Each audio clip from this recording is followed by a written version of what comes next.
Okay, so Deku's arms. We're seeing his right arm. You know, the arm that the first use of One for All touched him. We're seeing that arm basically go underneath rapid development. So his quirk, something's going on with One for All, the quirk.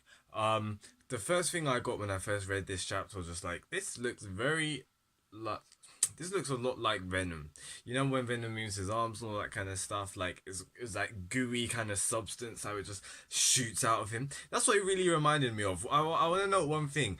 It's extremely powerful. Whatever's happening with Deku's quirk with his arm is breaking buildings. Things are like actually like, and it's massive. Like the AOE, the how wide this attack can go, how big land it covers is unbelievable. Like people are running away. You see Monoma dodging out of it. Shinzo even scared. So like this is extremely powerful, and this is something that we've never seen before. Never seen before. All Might use. Never seen Deku use this before. We've never seen something like this in One for All's quirk. So it makes us believe, is this another quirk or is this a mutation? Is this a development of One for All? Remember the first use of One for All said to Deku, what did he say? You've reached the... It's not continuum. Come on, come on, come on, come on, come on. Damn. It's gonna be annoying because literally it's on the tip of my mind.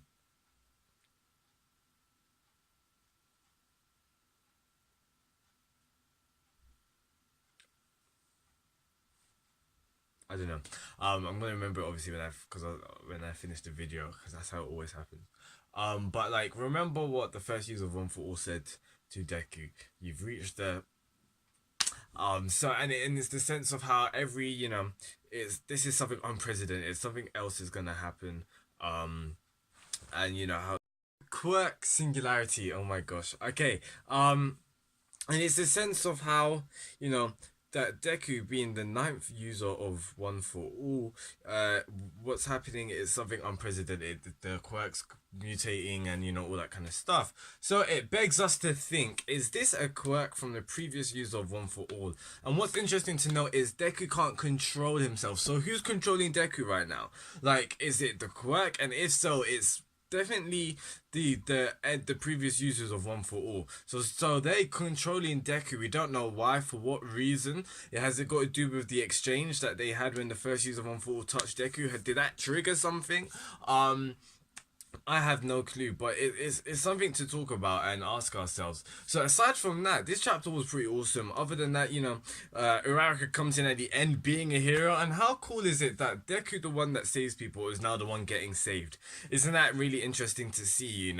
Especially by Uraraka, a character who a lot of us love, but also a lot of us feel like she doesn't get the spotlight. Is she Sakura 2.0? Is she not? Is she just always going to be like the damsel in distress and never going to do something by herself? Well, Horikoshi was literally like in this chapter, she's not them. She's her own character and she is actually a hero. So she comes in and she actually jumps into the fray, which just mirrors what All Might's done in the past. All these great heroes, Gran Torino, who else have we seen? Ida, like Kirishima, okay, trainee heroes, them. But you know what I mean. Like what the heroes do, they jump in, they butt themselves in when it's everything, when no one's helping, when everyone's just like, oh look, it's terrifying. A hero comes in and saves the day, and that's what Uraraka done, and right there's the core of Boku no Hero Academia.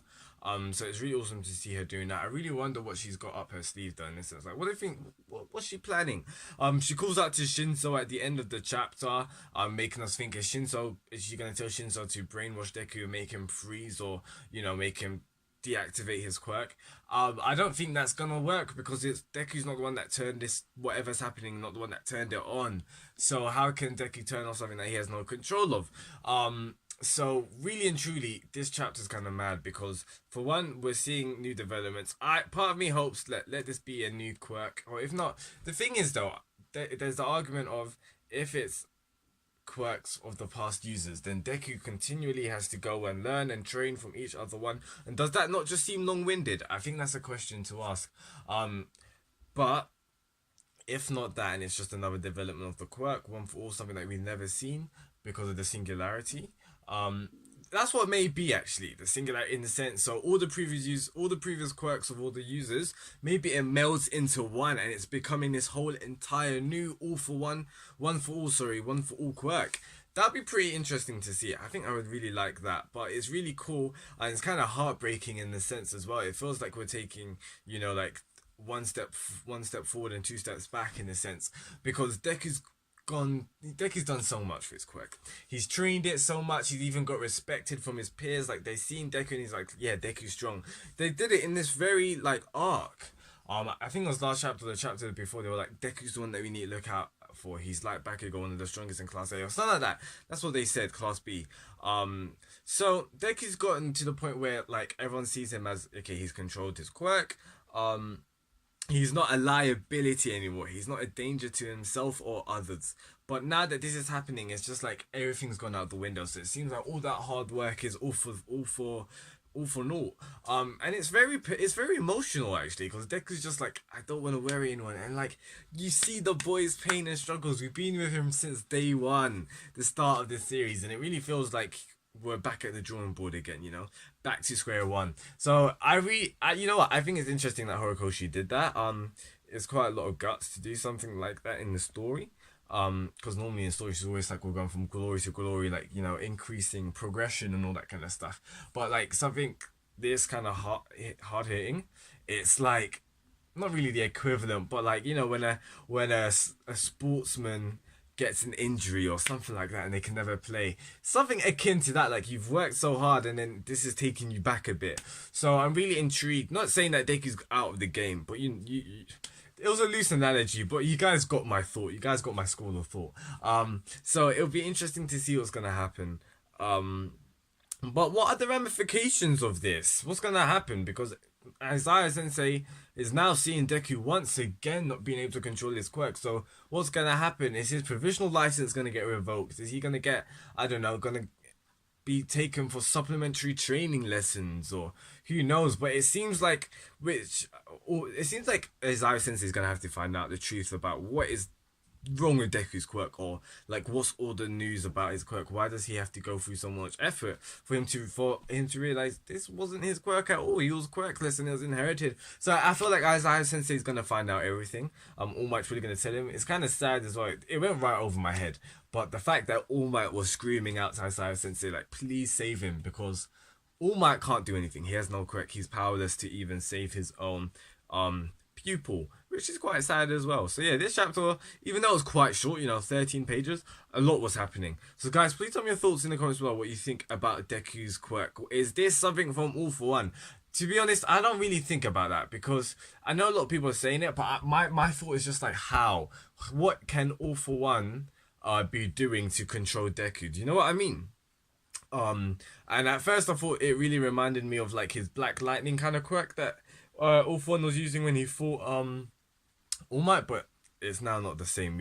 This is something entirely different. This is like not a gooey substance, but like tendrils, or like venom, basically. That's the closest thing I can think of. So yeah guys, that's enough for me. Please tell me your thoughts in the comments below. Subscribe for weekly reviews of Boku no Hero Academia. If you're new to the channel, welcome.